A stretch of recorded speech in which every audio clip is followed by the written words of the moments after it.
राजकारणाच्या मी यश आणि अपयश ही मुळातच न मानणारा माणूस आहे.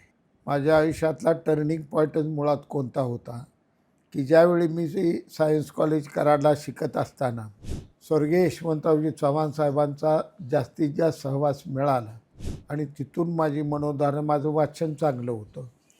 राजकीय पेपर वाचणं, अग्रलेख वाचणं, राजकीय पुस्तक वाचणं, राजकीय लोकांची आत्मचरित्र वाचणं, थोर महाभूमी छत्रपती शिवराय असो, शाहू महाराज, महात्मा फुले, डॉक्टर बाबासाहेब आंबेडकर, या सगळ्या मोठ्या लोकांचे ग्रंथ मी वाचून काढले आणि तिथून मी सातत्यानं ठरवत गेलो.